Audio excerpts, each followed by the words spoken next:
à tous, merci de nous rejoindre sur ce 5 minutes pour comprendre la tendance des cosmétiques véganes. Avec un marché mondial qui devrait atteindre 21 milliards de dollars en 2025, soit 3% du marché mondial de la beauté, de nombreuses entreprises empruntent désormais le chemin des cosmétiques véganes.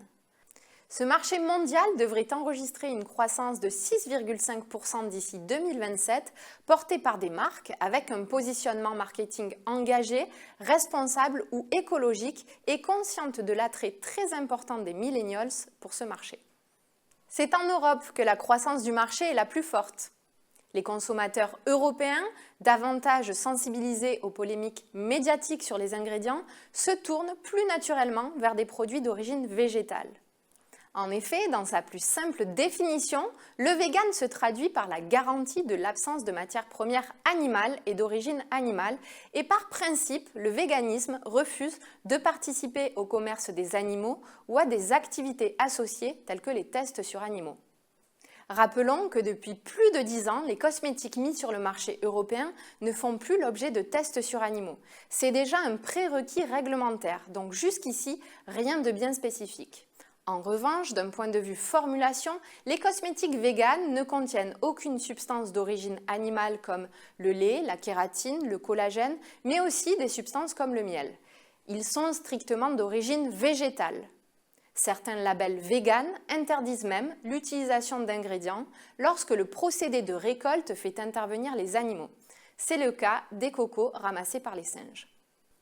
Mais cette tendance soulève de nombreuses problématiques liées à l'absence de certification officielle. Quelle garantie a le consommateur lorsqu'il choisit un produit estampillé vegan? Pour les marques, comment choisir entre un label privé et un cahier des charges fait maison? Et comment les fournisseurs d'ingrédients peuvent répondre à la demande des marques? Pour y voir plus clair, nous avons questionné différents acteurs qui gravitent autour du sujet. Autorités de contrôle, fournisseurs d'ingrédients et labels privés ont répondu à notre session questions-réponses. Que contrôlez-vous lorsqu'il s'agit d'une allégation végane? On va vérifier d'abord qu'il y a un cahier des charges qui permet de justifier l'emploi de cette allégation végane.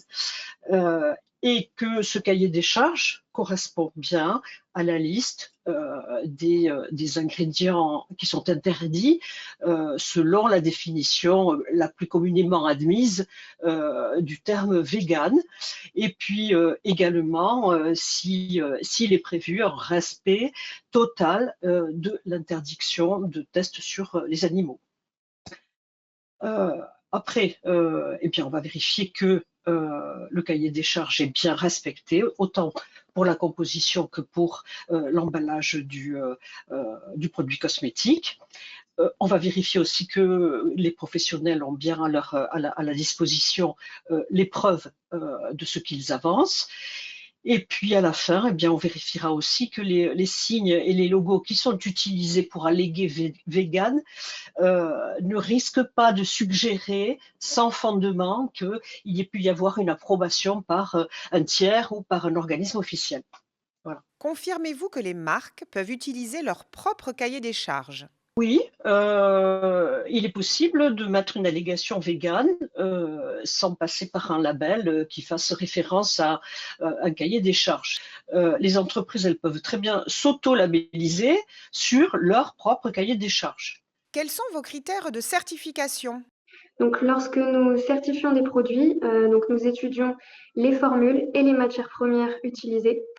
Donc ensuite, nous analysons le packaging et les accessoires. Et enfin, nous réalisons un audit sur le site de production pour nous assurer de la bonne gestion des risques et du système de qualité. Et donc tout ceci est donc dans un but de nous conformer à la norme ISO 17065 des organismes de certification.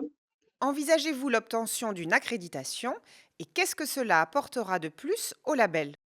Alors donc actuellement, nous avons déposé notre candidature auprès du COFRAC pour obtenir l'accréditation. Nous serions donc en fait les premiers officiellement reconnus en Europe dans ce domaine. Et donc notre mission en fait est de contribuer à sécuriser le marché des produits véganes. Et donc cette accréditation nous permettrait d'apporter plus de légitimité et de force à notre certification. Quelles sont les demandes faites aux fournisseurs d'ingrédients? Nos clients nous demandent toujours nos certificats vegan. Donc pour eux, c'est vraiment une attente forte. C'est toujours une attente forte. Donc en fait, ils s'attendent à ce que on travaille de plus en plus en circuit court, en ingrédients Cosmos, en RSPO, en vegan. Et clairement, si on n'a pas l'ensemble de ces labellisations ou de ces assurances, ils vont pas commencer à s'intéresser à nos ingrédients. Donc pour eux, c'est vraiment la première étape avant de rentrer dans le process d'intérêt de l'ingrédient. Donc nous, maintenant qu'on est vegan, du coup, ça nous assure, on va dire, la première étape pour rentrer chez les metteurs sur le marché.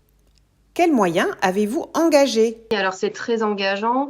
Effectivement, on a dû mettre en place des moyens déjà financiers, puisque du coup, toute certification a un impact aussi également financier, mais également des moyens humains. C'est surtout des moyens humains finalement qui ont été mis en place. Le premier audit qu'on a eu de certification F-Vegan, c'est un audit ISO 22716 d'un jour et demi, donc qui a été vraiment dans le détail, qui a étudié vraiment tous les process. Donc c'est vraiment un gros travail à mettre en place au départ avant l'audit, mais aussi post-audit sur toutes les actions qu'il a pu en ressortir aussi.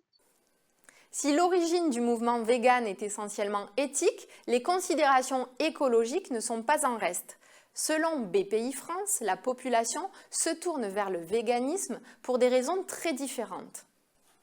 En Europe, par exemple, c'est pour répondre aux enjeux climatiques ou à la maltraitance animale. En Amérique du Nord, c'est davantage pour des raisons de santé ou de prise de position d'influenceurs célèbres, et sur ce sujet, 90% des consommateurs américains considèrent qu'une certification végane est importante pour les cosmétiques. D'ailleurs, différents labels existent, ayant chacun des spécificités quant à la portée du message qu'ils véhiculent. Pour certains, la tendance végane s'est couplée avec l'allégation cruelty-free, qui est une des solutions pour pouvoir continuer d'utiliser cette revendication sur les produits, sachant que seule elle est interdite. Pour plus d'informations sur l'allégation non testée sur animaux, un Cosmed TV, test sur animaux en cosmétique, est disponible sur le site internet de Cosmed. À très bientôt pour un prochain Cosmed TV.